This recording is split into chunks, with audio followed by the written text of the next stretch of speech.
¿Qué tal? ¿Cómo está? Qué gusto saludarle. Nuevamente estamos dándole la bienvenida a esta clase, a este curso, la historia de la Iglesia. En esta clase, la número 11, vamos a estar viendo cómo concluye la etapa medieval. Pero antes, y si nos los permite, queremos hacer una oración para que este tiempo sea de bendición tanto para usted como para un servidor. Vamos a orar en este momento. Señor, te damos gracias en el nombre de Jesús, tu bendito Hijo. Estamos por concluir prácticamente un curso, Señor, en donde hemos visto tu dirección, hemos visto tu protección. Bendito seas por ello, Señor. Y esta clase también la ponemos en tus manos para que sea de bendición a todos quienes formemos parte de ella. Te lo pedimos humildemente, pero también, Señor, con acción de gracias. En el nombre de Cristo Jesús. Amén y amén. Es la lección número 11, le decía, si Dios nos concede la vida, la salud. En la número 12 estaremos haciendo una evaluación, es a través de preguntas que nosotros podremos estar repasando los principales temas, los principales puntos, mejor dicho, que estuvimos desarrollando a lo largo de estos 3 meses, poco más de 3 meses. El objetivo principal es que usted, en lo individual, pueda evaluar qué tanto pudo sacar provecho de todo este tiempo.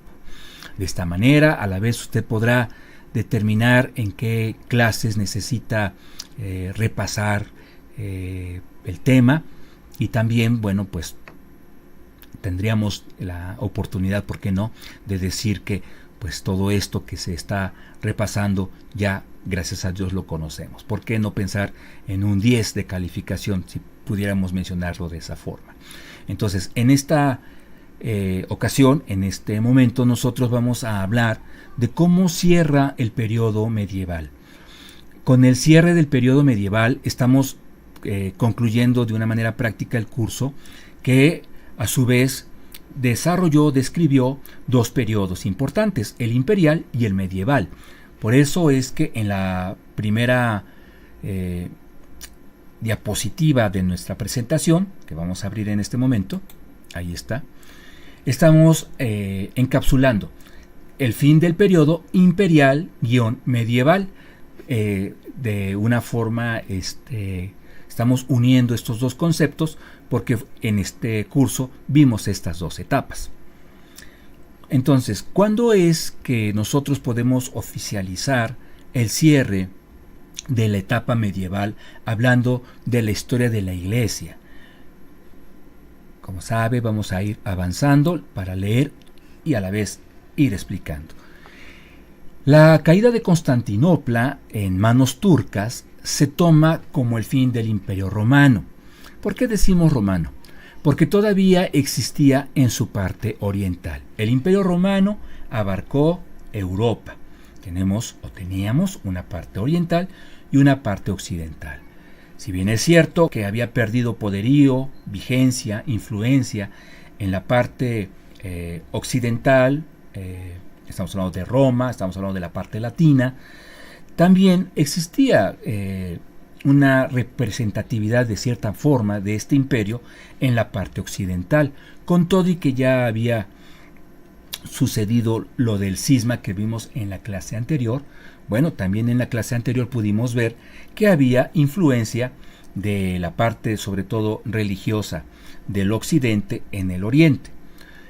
Entonces, por eso es que es preciso, no estamos equivocados en decir que se trata, podríamos decirlo así también, Imperio Romano como tal. Sucede esta derrota en contra del Imperio Otomano en el 20 de mayo del año 1453. Nosotros en un examen no estaríamos tal vez necesitando preguntar si se trató de el mediado del año o no. Lo que sí nos interesaría sería que usted tuviera muy claro, muy preciso, muy fresco, que fue en el año 1453. Así que usted, teniendo muy presente este año, sabrá que antes de 1453 bueno, pues todavía se podía hablar de cierta influencia del imperio de Roma.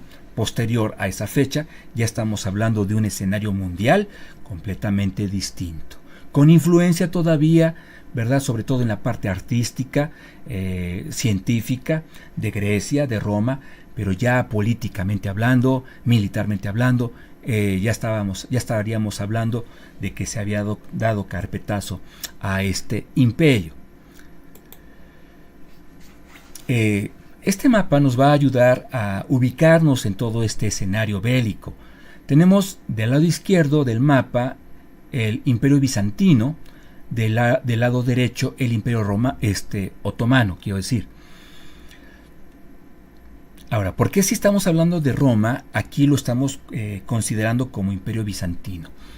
Cuando la historia universal, amplío un poco más, aquí está, cuando la historia universal habla de la caída de Constantinopla, habla de una lucha entre estos dos imperios y precisa como imperio bizantino a la parte occidental. Vamos a recordar o a resumir por qué.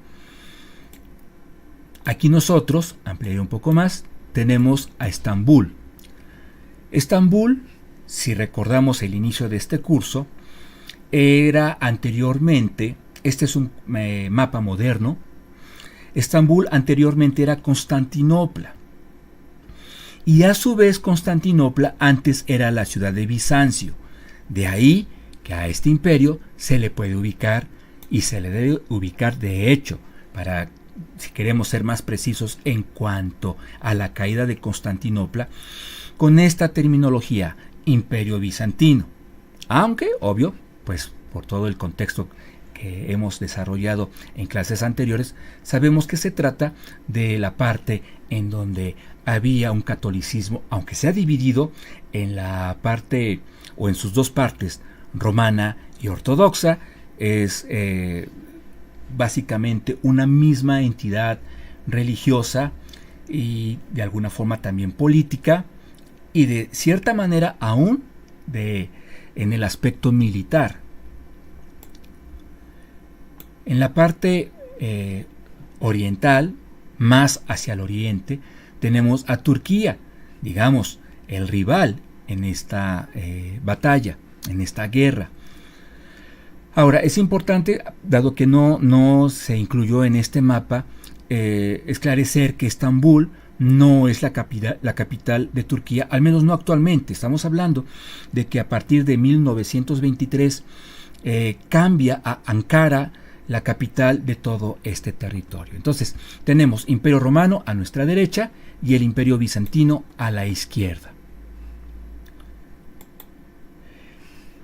Ahora, ¿por qué decimos que se trata del Imperio Otomano? El fundador de este imperio fue un selyúcida. ¿Quiénes fueron los selyúcidas? Estamos hablando de un clan que a la vez formaba parte de una tribu. Turquía estaba constituido, su población, por diferentes tribus. Y el fundador de el Imperio Otomano era un selyúcida, esto es, venía de un clan, de una tribu turca. Digamos, esa es la explicación básica. Osman era el nombre de este líder, de este hombre. Pronunciado Osman en ocasiones como Otman. En algunas regiones esa era la pronunciación, que se fue derivando en Ottoman, y de ahí entonces nosotros tenemos que el imperio adopta ese nombre por su fundador, Otomán.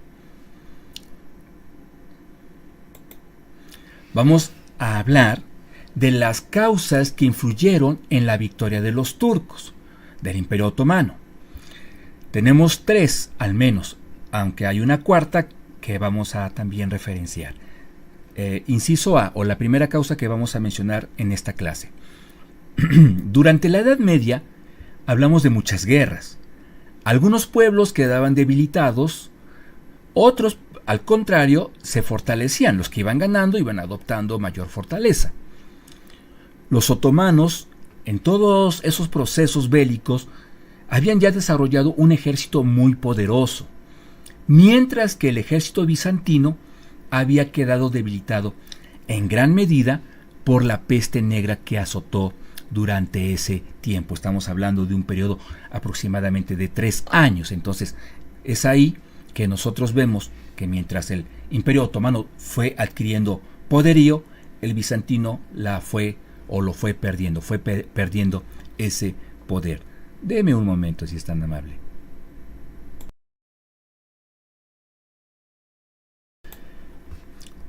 Esta es entonces, gracias, una de las causas importantes que influyeron para la victoria turca. B, o segunda razón que pudiéramos o que podemos mencionar, Constantinopla había sido aislada en todo este proceso de guerra por parte de los turcos, había sido aislada de suministros terrestres. Y después se empeoró la situación porque incluso este aislamiento fue también por la vía marítima. Después incluso leemos de suministros por la vía marítima, o sea, por el mar. Cuando en su momento fue el fuerte para Constantinopla, esa conexión que podía disfrutar con el mar, bueno, ante esta situación ellos se fueron viendo cada vez más debilitados porque las vías se les estaban cerrando cada vez más en diferentes zonas, y entonces pues sin alimento fue esta una causa muy muy importante para el debilitamiento de este imperio. C. La ciudad de Constantinopla estaba amurallada. Eso también ya lo habíamos comentado. Constantino la ideó de esa manera, Constantino el Grande. Pero una parte importante de sus murallas fue destruida en todos estos combates gracias al uso de un gran cañón, que de hecho los historiadores lo recuerdan perfectamente con el término la bombarda turca. Permítame ver si en esta ilustración se distingue. Estaríamos aquí, donde está la mano circulando, la punta del cañón, que es esta es una ilustración, que estaba conformado por diferentes piezas, muchas piezas, esencialmente por dos. Ya unido, ya formado con estas dos piezas, este gran cañón, estamos hablando de un cañón de una longitud aproximadamente de unos 9 metros. Algunos dicen que un poco menos, pero vaya, 8 metros, 9 metros es más o menos el tamaño que se considera tuvo este cañón. Y el diámetro, estamos hablando de un diámetro de 75 centímetros, tal vez 80, en donde se colocaban balas, claro, la pólvora también, pero las balas con un peso aproximado de media tonelada. Ahora, dada la estructura, dado el peso de las balas, no era un cañón que podía lanzar balas a cada momento. Se calcula que se podía atacar con este cañón en tiempos, voy a decirlo así, lanzamos una bomba y necesitábamos para preparar un siguiente ataque aproximadamente 6 horas. Sin embargo, en toda una jornada, hablando de un día entero, pues imagine cuántos ataques no recibieron las murallas de Constantinopla por este gran cañón, o a causa de este gran cañón.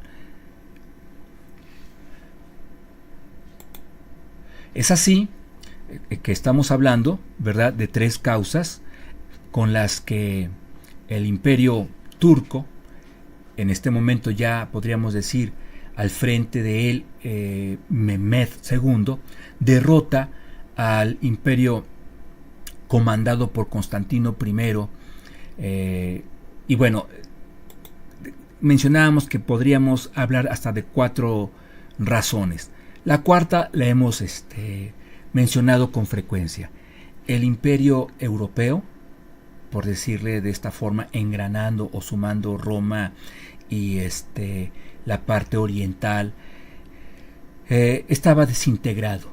No había una concordia, había traiciones de carácter militar, religiosamente no había unidad, en fin, hubo un debilitamiento también en gran parte por todo esto que estamos mencionando y que ya se había hecho referencia de esto en clases anteriores. Entonces sí podríamos hablar de 4 razones importantes. Bueno, sumando a esa división que había en el imperio, tenemos estas 3 muy importantes. El cañón fue un arma poderosa, el aislamiento al que fue sometida Constantinopla por parte de los turcos y, bueno, que en contraste de que el imperio bizantino por la peste negra se había debilitado, por su parte la parte turca, es decir, los otomanos estaban ya adquiriendo cada vez más experiencia, más fortaleza a causa de ese historial y de esa experiencia bélica que ellos fueron ganando a través de los años. Continuamos. Vamos a hablar ahora un tanto de las consecuencias que después de esta caída de Constantinopla. Bueno, hablemos de 2. Tenemos ahí a Cristóbal Colón, por lo que vamos a leer.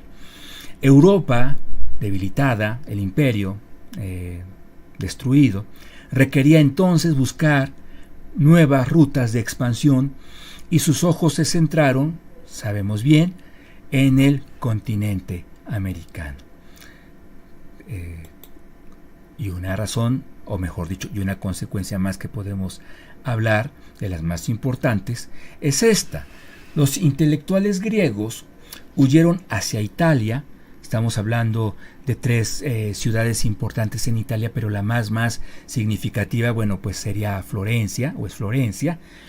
Y todo esto está desbandada, vamos a decir así, de intelectuales de Grecia, de territorio griego, hacia Roma, dio pie al movimiento artístico llamado Renacimiento. Ahora, aquí estamos diciendo movimiento artístico, pero fue su espectro más amplio, porque estamos hablando, seguimos leyendo, de toda una época en la que se buscó replantear los paradigmas o los modelos del conocimiento y el arte, centrándose todos estos esfuerzos en desarrollar un humanismo que, bueno, su vigencia alcanza hasta nuestros días. Esta es de manera resumida, ¿verdad?, el relato de la caída de Constantinopla, que oficializa la conclusión de la etapa medieval. Reconocemos perfectamente que estamos hablando en unos cuantos minutos de acontecimientos o de un acontecimiento constituido a la vez por otros varios acontecimientos que se podrían analizar con profundidad en la historia, y de hecho se debe hacer en la historia universal para poder enriquecernos más en todo este panorama que rodeó o en el que estuvo inmerso la Iglesia cristiana.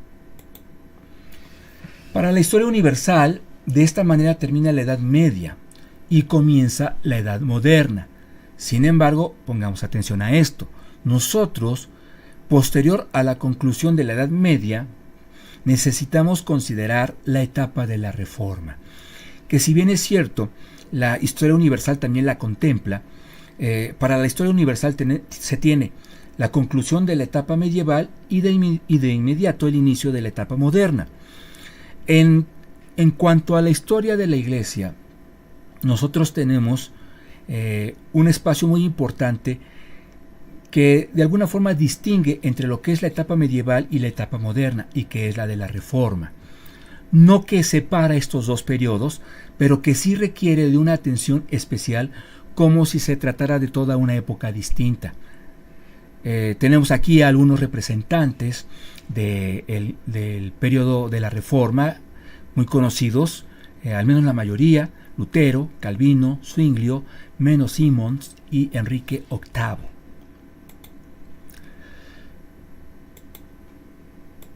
Bien, pues entonces vamos ahora, en esta segunda parte de la clase, a hablar, antes de adentrarnos a la Reforma, que será tema para el siguiente cuatrimestre, es decir, con el que vamos a empezar.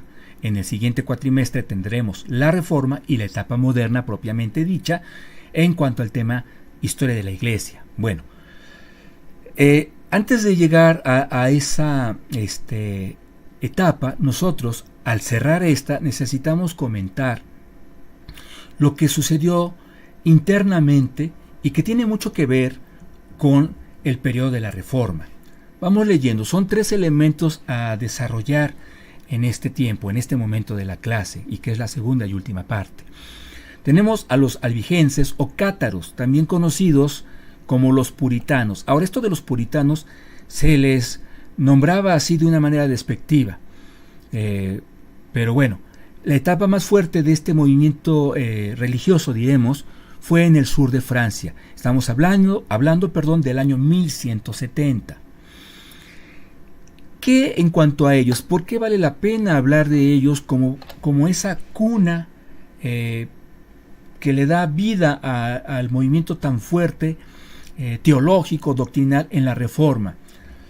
Porque ellos, los albigenses o los cátaros, repudiaban la autoridad de la tradición, que era un argumento sólido para el catolicismo romano, bueno, de hecho lo sigue siendo, para poder argumentar la validez de sus dogmas, de sus enseñanzas, de sus doctrinas. Esto es, para la Iglesia papal, sí, la revelación bíblica tiene una importancia, tiene una directriz importante en lo que ellos promulgan, establecen, obedecen, practican, pero también la tradición. La ven a la tradición como una parte que en su momento da luz a pasajes que serían de difícil interpretación. Vea usted el peligro de asumirlo de esta forma, puesto que entonces no hay una enseñanza explícita en la Biblia. Por ejemplo, en la Biblia no viene el término Madre de Dios, pero nosotros, dice el catolicismo romano, podemos argumentar a favor de esta enseñanza, de este dogma, que la iglesia primitiva, hablamos de esto en la clase anterior, sabemos que no fue tal cual.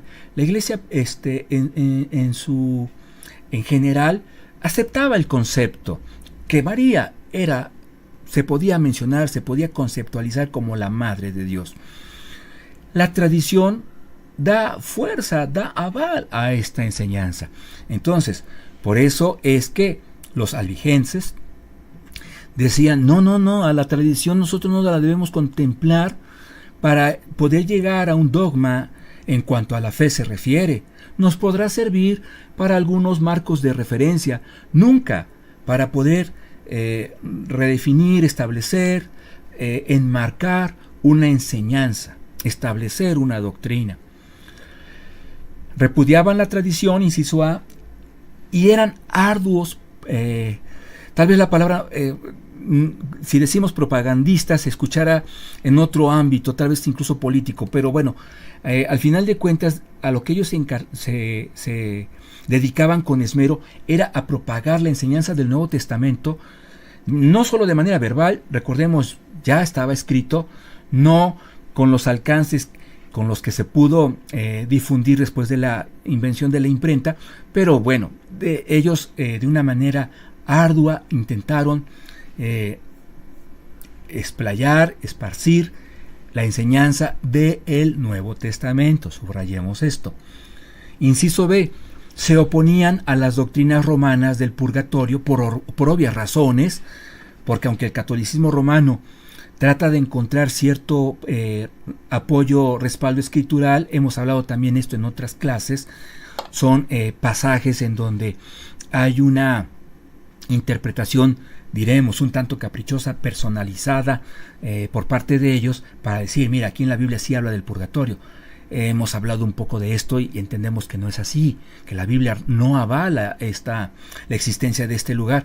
Bueno, pues los cátaros decían, el purgatorio no existe y la iglesia cristiana debe restablecerse en ese estado espiritual, solo en ese estado de entendimiento espiritual.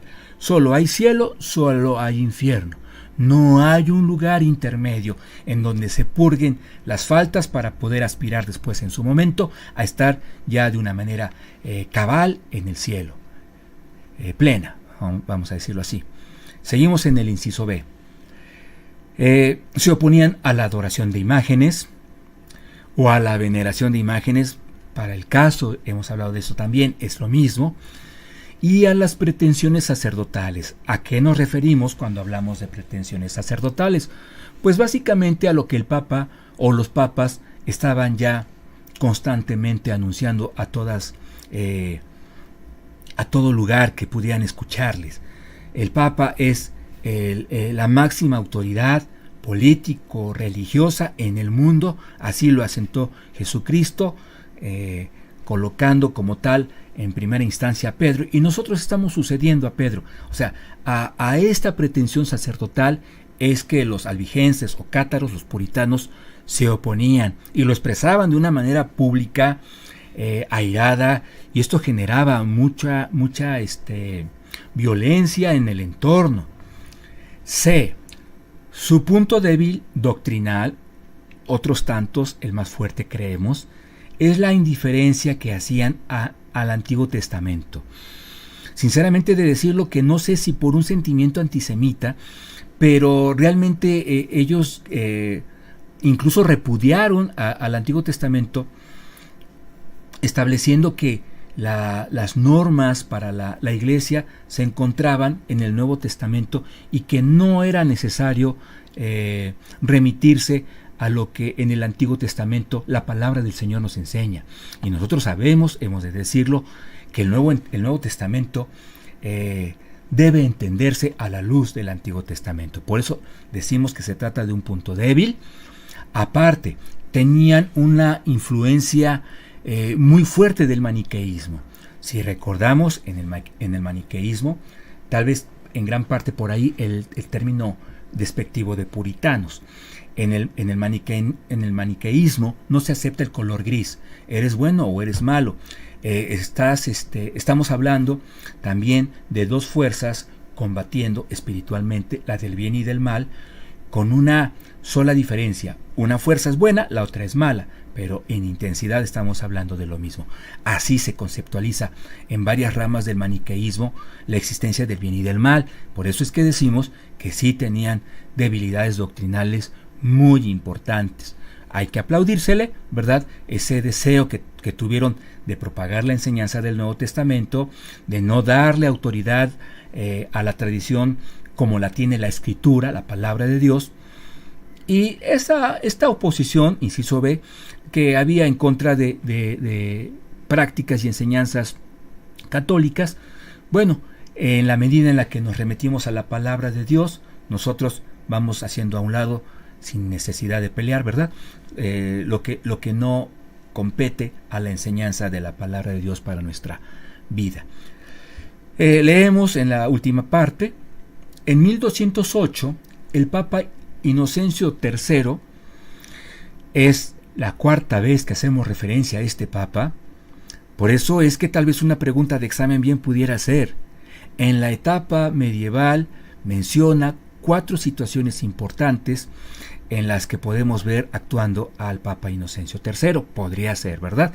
Es en el año 1208 que este Papa convoca una cruzada en contra de este grupo, en contra de esta secta. Si hemos de decir secta en el estricto sentido de la palabra, es un segmento del cristianismo, no con la connotación peyorativa que comúnmente utiliza el sistema católico romano para despreciar o para referirse a todo lo que no tiene que ver con Iglesia Católica Romana. Vuelvo a leer. En 1208, el Papa Inocencio III convoca una cruzada en su contra y la secta se extirpó mediante el asesinato de casi toda la población de la región. Estamos hablando de Francia. Entonces es una situación, un episodio triste, oscuro, dramático, que se sucede por defender la fe de cada uno. Tercer elemento, recuerde que decíamos 3, como cuna de la Reforma, el movimiento de la Reforma en la etapa de la Reforma. John Wycliffe, 1320-1384 es el tiempo en el que el mundo pudo ver a este hombre actuando. Y él pues fue un teólogo inglés que defendió la autoridad de la monarquía contra las pretensiones romanas, las pretensiones sacerdotales, ya las mencionamos en el punto anterior, y propugnó la secularización de los bienes eclesiásticos. ¿Y por qué lo tenemos subrayado? Porque esto fue lo que generó mucho dolor de cabeza en su lucha por restablecer a la iglesia en la verdad bíblica. Defendía, estamos leyendo todavía el primer párrafo, a la monarquía, esto es, le concedía la importancia al gobierno humano, cosa que con la iglesia papal estaba debilitándose ante las conciencias humanas o en la conciencia humana cada vez más. Pero esto de que propugnó la secularización de los bienes eclesiásticos fue darle en la niña del ojo al catolicismo romano. Deme un segundo. ¿Y por qué? Porque no debemos olvidar que la iglesia papal, conforme fue obteniendo el apapacho, el respaldo del imperio, desde la etapa imperial, imagínense de cuántos siglos estamos hablando, empezó a obtener, a poder recaudar dinero, propiedades, máxime aún cuando empieza a desarrollarse con mayor fortaleza el tema de las indulgencias. Yo te perdono, pero mira, tu casa va a ser parte ya de la iglesia que está preocupada por el extendimiento del reino. Así que en esta casa, en esta casota, ¿tú para qué quieres tanta casa? Vamos a tener, digamos, la sede de una orden monástica en esta región. Entonces, cuando se habló de la posibilidad de rescatar muchas de esas propiedades que habían sido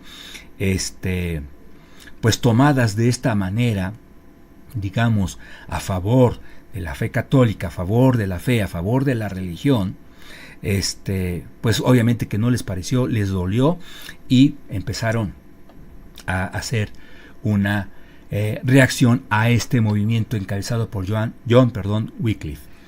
Enseñó teología en Oxford, estamos hablando del año 1344, tradujo la Biblia al inglés, del latín al inglés. No estamos hablando del proceso de traducción, por ejemplo, que hubo en la versión King James, pero su aportación bastante plausible. Formó predicadores que anunciaran el igualitarismo religioso. Lo estamos subrayando en negritas porque retoma la importancia del sacerdocio de todo creyente. Para John Wycliffe no había la jerarquía papal estaba inventada, estaba fuera de la Biblia, no era bíblica. Él estableció, enseñó que el sacerdocio del que habla la palabra de Dios del Nuevo Testamento, del sacerdocio en Cristo, es para todo aquel que a Cristo le ha profesado como Señor y Salvador. Y bueno, vamos ahora a hablar, seguimos hablando de este gran hombre, después vamos con Jan Hus. Al producirse el gran cisma de Occidente, concibió el proyecto de una iglesia desligada del papado. Bueno, allá si hay quien quiere obedecer a este hombre, nosotros necesitamos restablecer una iglesia que no sea liderada por hombres como él, como ellos, que lo que profesan, enseñan, establecen como dogma, claramente podemos ver, no viene en la palabra de Dios. Condenó las indulgencias, claro, porque el único que puede perdonar es Dios, dice la palabra de nuestro Señor, y sostuvo la suprema y exclusiva autoridad de las Escrituras. A la par, de la misma forma, con la misma intensidad, ¿verdad?, que los puritanos estableció, la palabra de Dios es la única norma de fe, de guía, de enseñanza para la iglesia. Tras su muerte, sus doctrinas serían condenadas en el Concilio de Constanza, estamos hablando del año 1415. Esta parte es triste. En 1428 sus restos fueron exhumados y quemados. Él muere, pero obviamente en un estado de excomunión. Su influencia fue tan poderosa que mucha gente seguía defendiendo y pronunciando sus enseñanzas De tal manera que la incomodidad de la Iglesia Católica fue cada vez más grande. O sea, no todo murió con la muerte de este hombre. Entonces, lo que ellos en el catolicismo romano vemos es una acción que trata de ejemplificar el celo, según esta Iglesia papal, en cuanto a sus enseñanzas y lo que podía pasar a quien estuviera en contra. Entonces, sacan sus restos, sacan su esqueleto y lo queman. ¿Por qué? Porque es procesado ya muerto y declarándosele culpable con ese tribunal que ellos desarrollan, en donde de una manera exhaustiva quisieron anotar todas las razones por las que estaba excomulgado, y de esa forma a usted y a mí no se nos ocurriera practicar alguna de estas razones. Y pasa esto, que queman sus restos exhumados, o sea, los desentierran para poderlos quemar a la vista pública. Así, de ese calibre, ¿verdad? Estamos hablando de las acciones de la iglesia medieval. Ahora sí, vamos a hablar de Jan Hus. Estamos hablando del año 1369 al 1415. Él empieza desde el 1405 a predicar contra la excesiva riqueza de la iglesia y la inmoralidad del clero. Al mismo tiempo, o mejor dicho, de la misma manera que Wycliffe, hablando en contra de la riqueza del clero, también habla de la inmoralidad de o sea, del clero romano, reclamando la vuelta a la pureza del mensaje evangélico. Por eso, cada vez que nosotros escuchemos a un Lutero, a un Calvino, debemos darle gracias a Dios, sí, pero hubo hombres, hubo gente, hubo pueblos que combatieron por la fe desde varios años antes y de una manera significativa. Gracias a Dios que todo esto se retoma más adelante. Pero bueno, seguimos leyendo. La predicación defendió por la predicación en lengua que podía entender el pueblo.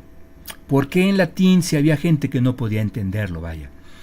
Su influencia se vio acrecentada por la crisis en que se hallaba sumida la Iglesia de Roma por el cisma de Occidente. Por eso era tan importante hablar en la lección pasada del cisma de Occidente contra Oriente, porque todo esto no solamente les llevó a la iglesia medieval a ver derrota tras derrota en contra de los musulmanes, en contra de los turcos, el Imperio Otomano, acabamos de mencionarlo, sino también entre ellos mismos empezaron a tener conflictos con la aceptación de sus enseñanzas, de sus dogmas frente al pueblo, porque el pueblo estaba viendo a sus líderes debilitados, a sus líderes peleando, a sus líderes confundidos, y todo esto de alguna forma sirvió para que cuando alguien les hablaba diciendo que había necesidad de restablecer el cristianismo que se estaba predicando, mucha gente lo entendió, lo aceptó, abrazó esa propuesta. Vamos a terminar con esta presentación, con la última diapositiva. Hus fue excomulgado por el Papa Gregorio XII, esto en el año 1411, pero continuó su campaña y publicó su tesis en el libro más importante que escribió, que es de Eclesia, acerca de la iglesia. Fue llamado a justificarse en el Concilio de Constanza, 1415, a donde va separado, a donde acudió con un salvoconducto del emperador Segismundo. Voy a ampliar la imagen por un momento para que podamos tener el cuadro completo. Aquí tenemos en el centro, delineado con el cursor en forma de mano, a Segismundo. A mano izquierda tenemos a Gregorio XII y aquí a mano derecha estamos hablando de Jan Hus. Bueno, fue llamado, este es un cuadro, ¿verdad?, que ilustra el escenario del que estamos leyendo. Fue llamado a justificarse al Concilio de Constanza, dijimos, año 1415, a donde acude con un salvoconducto del emperador Segismundo. O sea, este emperador le dice: ven, hay un concilio en donde queremos hablar contigo, la iglesia quiere hablar contigo para llegar a acuerdos. no te va a pasar nada. Este salvoconducto así lo establecía, que no habría una acción en su contra, en contra de su integridad física. Sigo leyendo. Una vez allí, se negó a retractarse de sus ideas y fue quemado en la hoguera por orden de quien cree, del emperador. Entonces, es lo que le hemos estado comentando. Emperador, papa y emperador, cuando se necesitaban, cuando convenían apoyarse, cuando convenían traicionar a alguien para fortalecerse entre ellos sus objetivos, pues lo hacían y no se tocaban el corazón. Ahora, nosotros esto lo estamos diciendo sin ningún afán de atacar a ningún grupo religioso actual. Lo estamos hablando, digamos, desde la perspectiva humana. Aquí hubo una traición tal cual. Aquí hubo un apoyo, hubo un acuerdo tal cual entre un emperador y un papa y un emperador. O sea, no podemos decirlo de otra forma, ¿verdad? Entonces, sí que se entienda, ¿verdad? Que quede claro que de nuestra parte, bueno, no existe ninguna intención de ofender a determinada religión, a determinada iglesia. Estamos hablando de hechos que a la vista, digamos, la opinión pública reprobaría, porque estamos hablando de expropiación de casas, estamos hablando, digamos, de traición, estamos hablando de ordenar una guerra para expandir territorio. Todo esto, si le quitamos el nombre de religión, el 99% de la gente, quiero creer, diría, no son acciones plausibles. Es en ese aspecto que nosotros, ¿verdad?, lo estamos diciendo. Estamos concluyendo con la lección número 11. Quiero suplicarle que nos acompañe en la siguiente lección. Hablar de repaso no significa que no vamos a aprender algo. Primeramente Dios, al momento de recordar un hecho, le podrá quedar claro algo que tal vez quedó un poco nubloso. A lo mejor algo que está creyendo de una determinada forma, tendremos la oportunidad de aclararlo. Ayudará bastante esta segunda reunión que Dios mediante vamos a tener próximamente. Vamos a orar para concluir. Concluimos agradeciéndole su presencia en esta clase, en su curso, la historia de la Iglesia. Señor, en el nombre de Jesús, una vez más, bendito Padre, te damos gracias por habernos permitido terminar con la lección número 11. Señor, ayúdanos a que todos estos conocimientos los podamos tener claros, podamos en su oportunidad, ¿por qué no?, profundizar en ellos. Y al final de cuentas, Señor, que todo esto nos pueda servir siempre a entender que sin ti ninguna entidad, Señor, puede darle honra y gloria a tu nombre, que necesitamos tu plena dirección y que tu dirección plena, la tenemos en tu palabra. Ayúdanos a entenderlo cabalmente en nuestro corazón y, Señor, de esa forma nosotros amar tu palabra, buscar el conocerla cada vez más, pero sobre todo el practicarla, Señor, cada vez más. Que así sea, Padre. En el nombre de Jesús te lo pedimos y te agradecemos todo esto. Amén y amén. Un fuerte abrazo, que el Señor le bendiga.